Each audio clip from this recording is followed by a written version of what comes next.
সম্রাট আর কিটু বড়ই অভিমানী। একজনকে খাবার দিলে অন্যজন হয় বেজার। মান অভিমানে 3.5 বছর পেরিয়ে বেড়ে ওঠা সম্রাট আর কিটু এখন কোরবানির জন্য প্রস্তুত। বিশাল আকৃতির আকর্ষণীয় এই ষাঁড় দুটি এখন দিনাজপুরের কোরবানির বাজার কাঁপাচ্ছে। দিনাজপুর সদর উপজেলার চেলগাজী ইউনিয়নের বটতলী নামক স্থানে শৌখিন খামারি একরামুল হক নাইম নাদিম ইসলামকে সঙ্গে নিয়ে যৌথভাবে গড়ে তুলেছেন গোখামার। এই খামারি দীর্ঘ 3.5 বছর ধরে কোরবানির জন্য প্রস্তুত করেছেন কুটি আর সম্রাট নামে বিশাল আকৃতির দুটি ষাঁড় গরু। প্রথমে কাউকে খাবার দেওয়া হলে অপরজন হয় বেজার, দ্বিতীয়জন তখন খাওয়া খেতে চায় না। পরম যত্ন আর পরিচর্যায় লালন পালন করা ষাঁড় দুটির শখ করে নাম রেখেছেন কুটি আর সম্রাট। আমাদের কুরবানি উপলক্ষে দুইটা গরু করা হয়েছে, একটা হচ্ছে কুটি, একটা হচ্ছে সম্রাট। এই দুইটা হচ্ছে লাইভ ওয়েট অ্যাপ্রক্স 800 কেজি করে একটা। আর হচ্ছে আমরা এই দুইটাকে এবার কুরবানিতে সেল করতে চাই। এই দামটা চাচ্ছি, দুইটা গরুর দাম হচ্ছে 16,50,000 টাকা।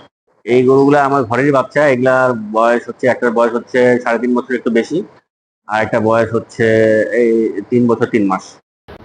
কিটু, যার দেহের ওজন 850 কেজিরও বেশি, খামারি দাম হাঁকিয়েছেন 8.5 লাখ টাকা।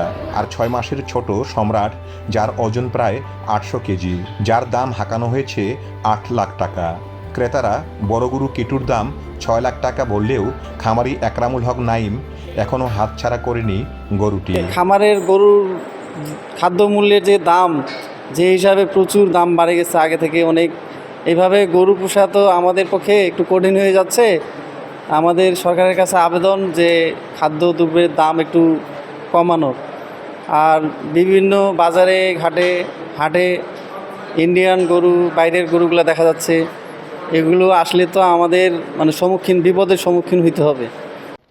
ব্রাহ্ম জাতের ষাঁড় লাল কালো রঙের কিটু এবং লাল রঙের সম্রাট, উভয়ের উচ্চতা 6 ফুট। প্রতিদিন এই দুটি প্রাণীর পিছনে খাদ্য খরচ প্রায় 500 থেকে 600 টাকা। আকর্ষণীয় এই ষাঁড় দুটিকে পরিবারের সবাই লালন পালন করে আসছেন। বিক্রি করা হবে জেনে মায়ায় আবেগ আপ্লুত হচ্ছে অনেকেই। আমি স্কুলে যাওয়ার সময় দেখে যাই, ওদেরকে আদর করে যাই। তারপরে স্কুল থেকে আসার সময় ওদেরকে আদর করে যাই।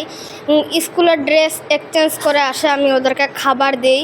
খাবার দেওয়ার পর আদর করে আমি আবার বাসায় যাই, খাবার দাবার খায় আসে, আবার খাবার দিয়ে আদর করে ওদের করে চলে যায়। সম্রাট আর কুটি অনেক সুন্দর দেখতে, ও মায়া লাগে অনেক। আর আমার ভাইয়া অনেক যত্ন করে ওই দুইটা গরুকে তৈরি করেছে। কষ্ট তো অনেক হবে, কেন যে আমি ওদেরকে অনেক আদর করে আসছি, খাবার দিয়ে আসছি। তো দীর্ঘ 3.5 বছর যাবৎ তাদেরকে আমি লালন পালন করে আসতেছি। এবং যদি সৌন্দর্যের কথা বলেন, কোনোটা থেকে কম নয়। এবং দেখতে মাশাআল্লাহ যতটুকু পারছি ছোট হিসাবে ততটুকু চেষ্টা করছি। তো আমার মনে হয় যে আমার থেকে বড় যারা আছে তারা আরও সুন্দর করতো। তো ছোটো হিসেবে যতটুকু পারছি, আল্লাহ যতটুকু করাইছে ওদেরকে আলহামদুলিল্লাহ। একরামুল হক নাইম এবং নাদিম ইসলামের এই যৌথ গোখামারে পশু পালনে পরামর্শ ও সহযোগিতা দিয়ে আসছে প্রাণী সম্পদ অধিদপ্তর। দিনাজপুর জানেন যে প্রাণী সম্পদে আমরা ভরপুর।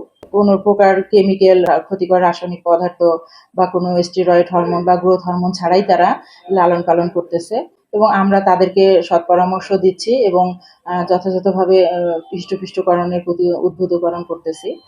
ষাঁড় দুটির মূল্য 16,50,000 টাকা চাওয়া হলেও বাজার পরিস্থিতির বিবেচনায় দাম আরও কম রাখা হতে পারে বলে জানিয়েছেন খামারিরা। দিনাজপুর সদর উপজেলায় এবার 26,000 কোরবানির পশু চাহিদা থাকলেও প্রস্তুত রয়েছে প্রায় 55,000 কোরবানির পশু। উদ্বৃত্ত 28,000 পশু দেশের বিভিন্ন স্থানে সরবরাহ সম্ভব বলে জানিয়েছেন প্রাণী সম্পদ অধিদপ্তর। দিনাজপুর থেকে শাহ আলম শাহী, প্রতিদিনের বাংলাদেশ।